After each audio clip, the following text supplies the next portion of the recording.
Late fashion photographer Herb Ritz once claimed that Claudia Schiffer was impossible to photograph badly. The striking German blonde was one of the fashion world's big six supermodels in the 1990s. At the height of her success in 1997, she launched her book, Claudia Schiffer Memories, at the luxury London department store Harrods. When you have your place on top, nobody can take it away from you because you will have already made your name. According to Forbes magazine, Claudia has made a fortune out of her beauty. In 2007, the world's most famous monitor of wealth and power estimated her net worth at around $55 million.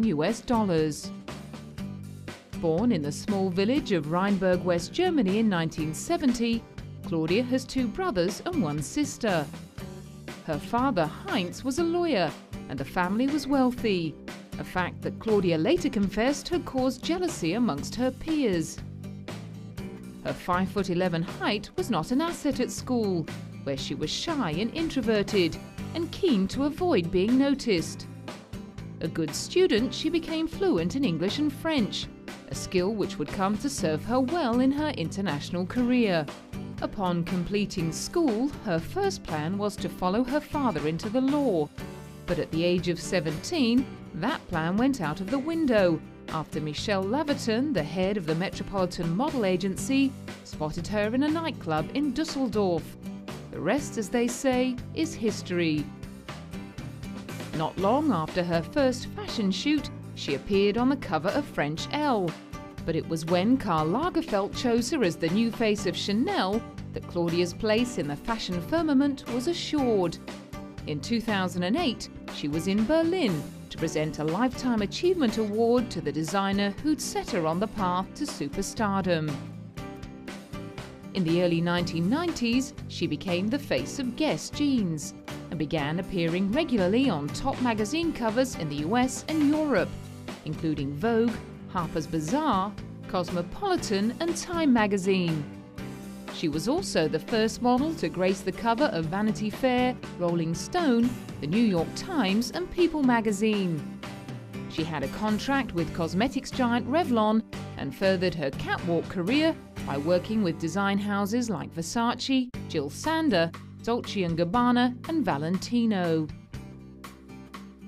Claudia's close working relationships turned into lifelong friendships with a number of the world's most influential designers. At one of Valentino's last shows in 2007, she joined Donatella Versace, Giorgio Armani and Karl Lagerfeld to celebrate the maestro's achievements after 45 years in the fashion industry. However, it wasn't all hearts and flowers back in the 90s. As the hype and fascination surrounding the supermodels reached a climax, designers began complaining about the fees some of the top names were being paid. In 1994, Claudia and a select list of her colleagues like Naomi Campbell and Carla Bruni could demand $10,000 a show.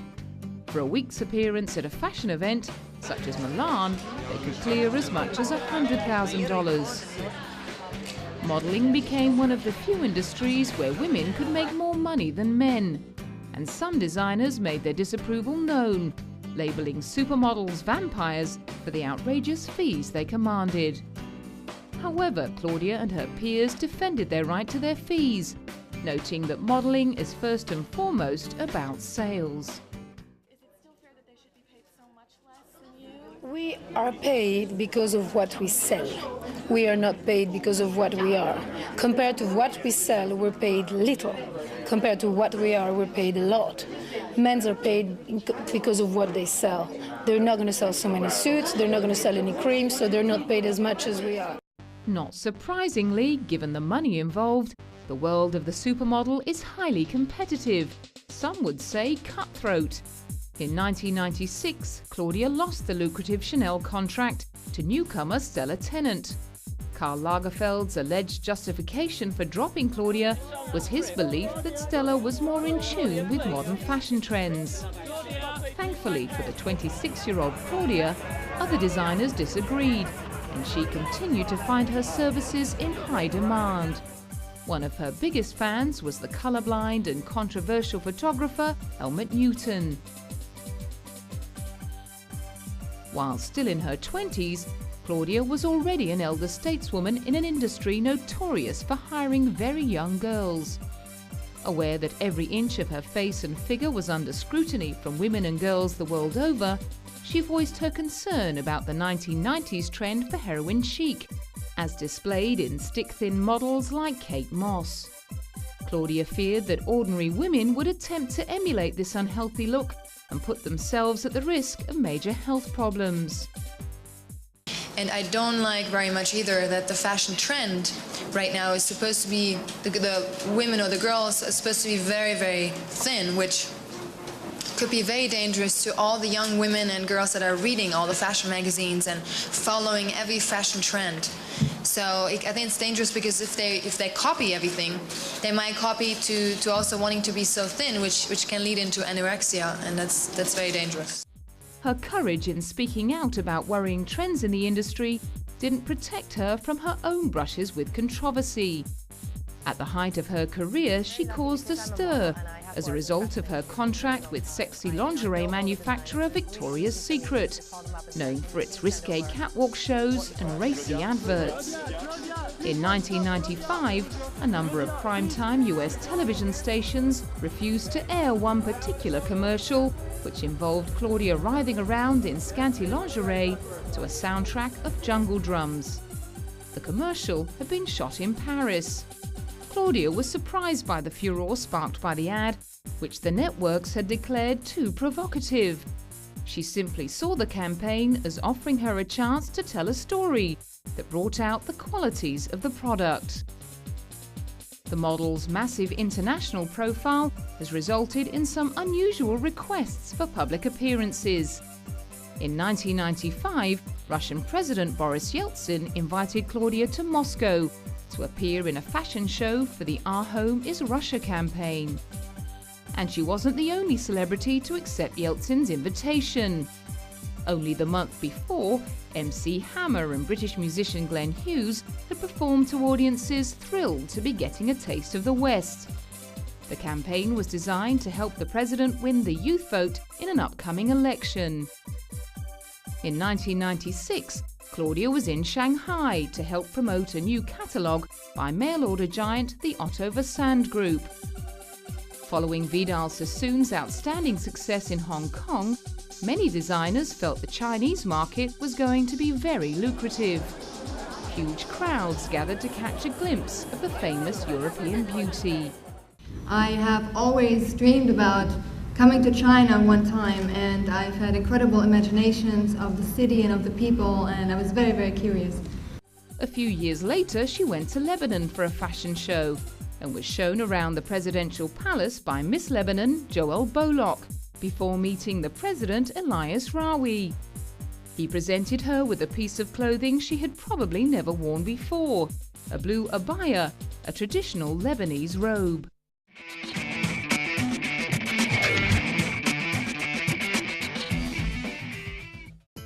Claudia has been canny in cashing in on her high public profile by expanding her business portfolio. Following in the footsteps of acting superstars Sylvester Stallone, Arnold Schwarzenegger and Bruce Willis, who combined forces to start up Planet Hollywood, Claudia sat down with fellow supermodels Naomi Campbell and Elle Macpherson and came up with a chain of restaurants called the Fashion Cafe. The first cafe was opened in New York's famous Rockefeller Center in early 1995 and was an immediate hit. The walls were lined with fashion and photographs, and a catwalk in the cafe gave budding models a chance to strut their stuff. Later that same year, the women asked Christy Turlington to join the team.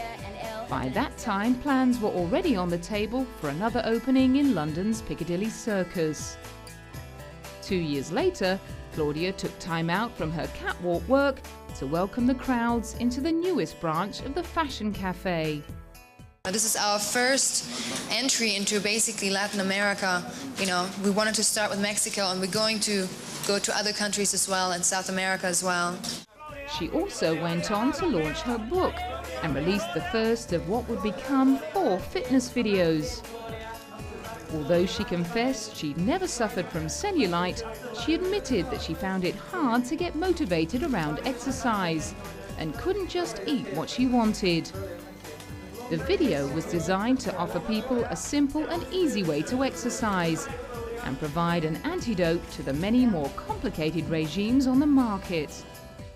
Well, everybody is very different, and I have to work out also in order to have a fit body. I'm not one of those people that can eat French fries every day and then just still look the same way and don't have to exercise ever. I mean, these people do exist, especially in my industry, but I'm not that way.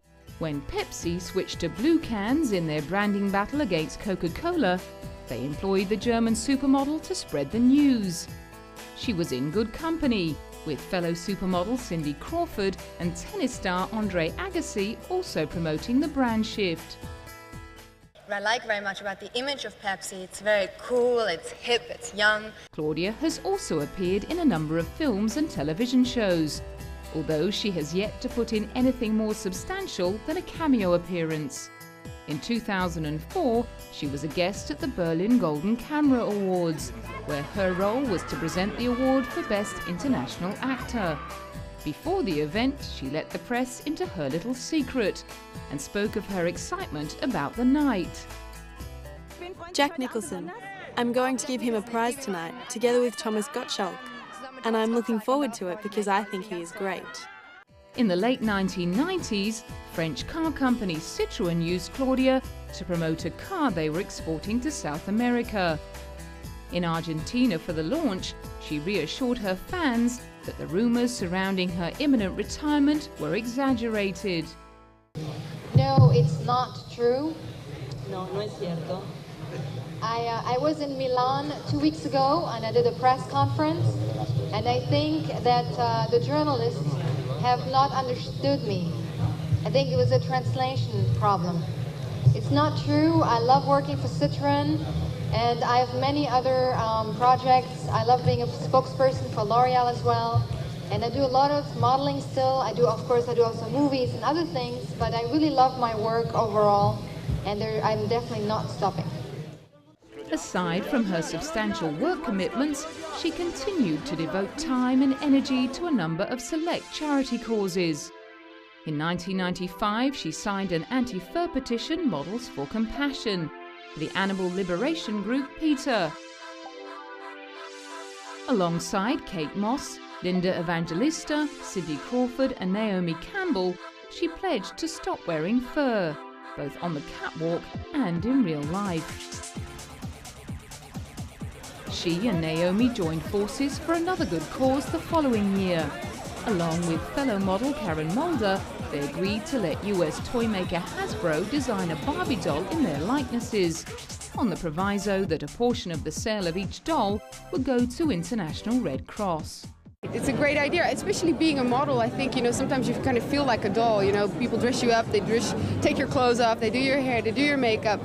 And when I was little, I was playing with my dolls the same way. So somewhere it's fun, you feel like a little girl again.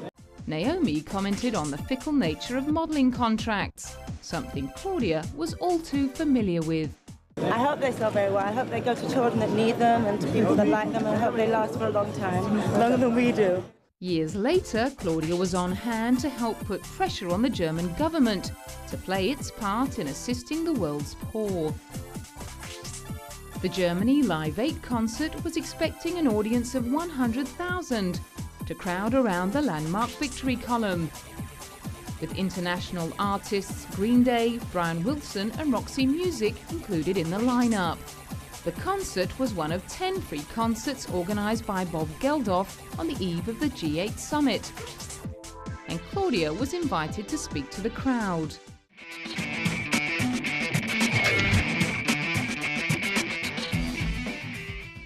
Alongside all of her other charitable commitments, Claudia has been a UNICEF Goodwill Ambassador since 1997.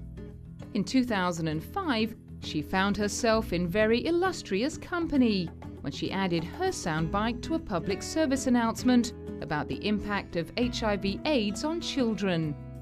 Shot in London, the ad launched a 5-year global campaign, Unite for Children, Unite Against AIDS. The impact of AIDS on children is devastating.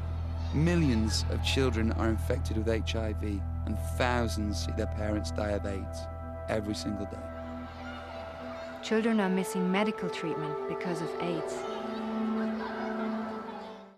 She also signed up as part of a glitzy lineup for Fashion Rocks. The extravagant event is run annually in aid of the Prince's Trust, a charity run by British Princes William and Harry. It brings leading lights from fashion and music together, pairing artists with designers. The 2007 event teamed Donatella Versace up with rebel rock star Iggy Pop, Armani with Alicia Keys, Lily Allen with Chanel, and band Razorlights with Burberry. Other guests included Dame Shirley Bassey and top-selling band The Sugar Cubes. Claudia was there to present Chanel, and on the way into the event, the press asked if she missed being in the limelight. No, I don't miss the catwalk at all. I was asked if I wanted to walk the catwalk tonight, but I said no, because I don't really like doing it anymore, and I prefer to present Chanel and Lily Allen. The concert, held in London's Royal Albert Hall, was hosted by Hollywood royalty Uma Thurman and Samuel L. Jackson. The German model felt the mix of music and fashion made a lot of sense. I do believe, and you can see that, by the way, when you go to see a fashion show, how many, for example, singers and rock stars and so on are sitting in the front row because they all want to see and get inspired by a fashion show, and vice versa. I'm sure a designer gets inspired by a performer that he really likes. So that's why tonight it works really well. It's logical. The same year, she showed her deep commitment to environmental issues. She spoke at the World Economic Forum in Davos, Switzerland, to an audience more familiar with her as a style icon than as an environmental activist. The subject of her speech was the lack of ecological rationalism within the fashion industry. Wouldn't it be great if, for example, all the packaging of all the products that are on the market would be all eco-friendly? What a huge difference that would make. Or if someone would invent clothing that actually didn't need to be washed very much in hot water, and at a much lower degree, all the energy you could be saving there. Attending the conference with rock star and campaigner Bono, she told delegates that even small changes could make all the difference. If a company had a big building with lots of lights that were on day and night, and they changed them to motion detectors, so the last person leaves the building, all the lights are switched off. Huge energy saver. And then the everyday person could be thinking, well, okay, well, me at home, I could change my light bulbs to a longer lasting one, which is an energy saver. And this is how I'm happy. That would be a great step forward. Claudia's romantic track record has been much more steady than many of her peers. Back in 1994, she made the headlines after hooking up with famous illusionist and millionaire David Copperfield. The pair met when she attended one of his shows, and he invited her on stage to take part in his flying illusion. During their 5-year relationship, Claudia would often join him on stage as his assistant. David would proceed to use her in tricks, including sawing her in half. However, Claudia continued to fend off questions about a marriage. You know, when you get engaged and you just tell each other that's it, that we know we love each other, that's it, no more questions. It doesn't matter. We don't have no hurry now to go immediately and get married just so we can prove that it's real. By the end of the millennium, however, their very public relationship was over, with both of them citing conflicting work schedules as the cause of the split. Claudia dated British millionaire and playboy Tim Jeffries before meeting and falling in love with film producer Matthew Vaughn. After announcing their engagement, a bizarre rumour emerged that rather than presenting Claudia with a diamond ring, Matthew had given her a tortoise. Whether or not the rumour was true, the couple made it up the aisle in May 2002. The reception was held at the couple's £5 million mansion, Coldham Hall in Suffolk. The ceremony itself was held in a small church, and locals suggested why the famous pair had chosen to settle in their district. Very, very nice, very quiet, and I think they have the opportunity to just be themselves, and people aren't intrusive here. They'll let you get on with your own business, and it's just a lovely place to live. Getting on with their own business was exactly what the couple had in mind. Casper Matthew was born in January 2003, and a daughter, Clementine de Vere Drummond, in 2004. A third child is due in mid-2010, and in between looking after their young family, Claudia enjoys horse riding, painting, playing tennis and skiing, while Matthew continues his work in the film industry. Since producing the hit British heist film Lock, Stock and Two Smoking Barrels, which earned him £9 million, he's branched out into directing. Sometimes you're in denial about what you want to do in life, and I sort of fell into producing, and then I wasn't creatively satisfied by producing, and just waiting for the moment to start having a go directing, and it sort of circumstances took over very quickly, and I was lucky that it worked out. In 2004, he made the successful transition into directing with another heist caper, Layer Cake, starring Bond hero Daniel Craig. More recently, he directed the children's fantasy film Stardust. Meanwhile, Claudia hasn't completely abandoned public life.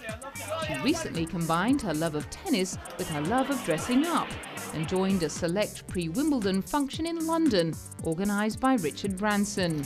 Now she no longer has to rely on her looks to make her fortune. She can enjoy the party just like everyone else. And thanks to her long association with the creme de la creme of the fashion industry and close friendships with the world's top designers, she'll never be short of a nice frock for that special occasion. Yes, I'm very lucky because I'm a model and I have worked in the fashion industry for a really long time. I know all the designers, and it's really easy for me just to call them up and say, can you please send over what you got? And the thing is, they know my sizes, they know exactly what looks good on me, what doesn't, and what I like. So that's fairly easy, and then I just need to get the accessories together, whether it's handbags or jewelry or things like this. But it's, you know, basically everyone sends everything to you, and all you need to do is just try it on and figure out what you like. It's a tough job, but somebody has to do it.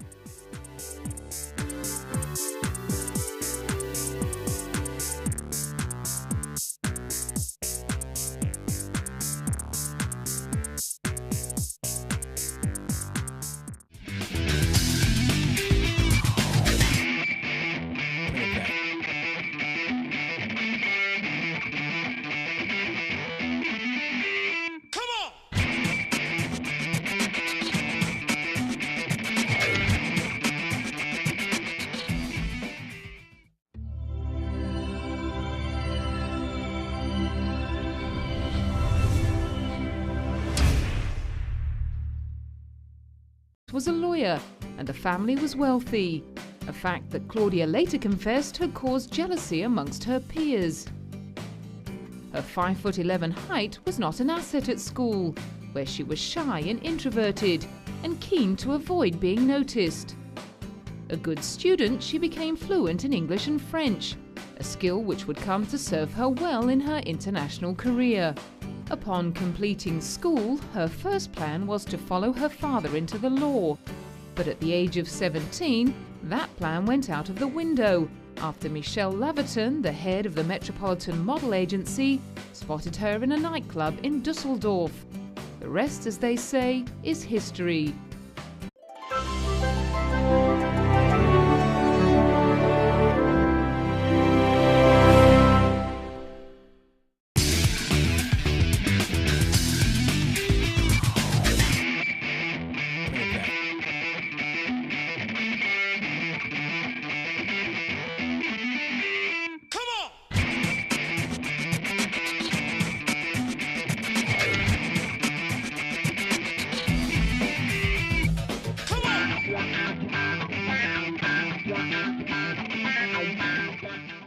Late fashion photographer Herb Ritz once claimed that Claudia Schiffer was impossible to photograph badly.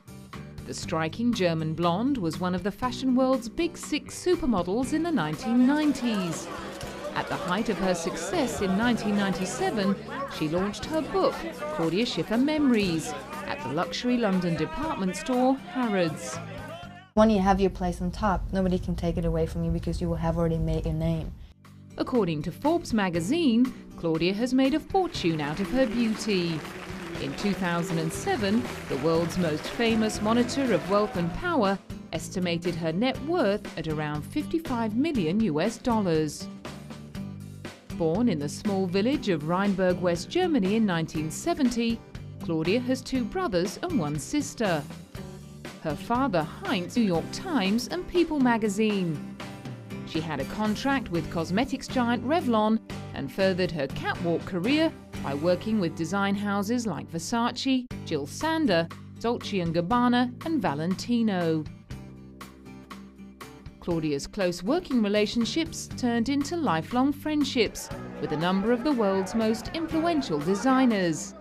At one of Valentino's last shows in 2007, she joined Donatella Versace, Giorgio Armani and Karl Lagerfeld to celebrate the maestro's achievements after 45 years in the fashion industry. However, it wasn't all hearts and flowers back in the 90s. Not long after her first fashion shoot, she appeared on the cover of French Elle. But it was when Karl Lagerfeld chose her as the new face of Chanel that Claudia's place in the fashion firmament was assured. In 2008, she was in Berlin to present a Lifetime Achievement Award to the designer who'd set her on the path to superstardom. In the early 1990s, she became the face of Guess jeans and began appearing regularly on top magazine covers in the US and Europe, including Vogue, Harper's Bazaar, Cosmopolitan and Time magazine. She was also the first model to grace the cover of Vanity Fair, Rolling Stone, the New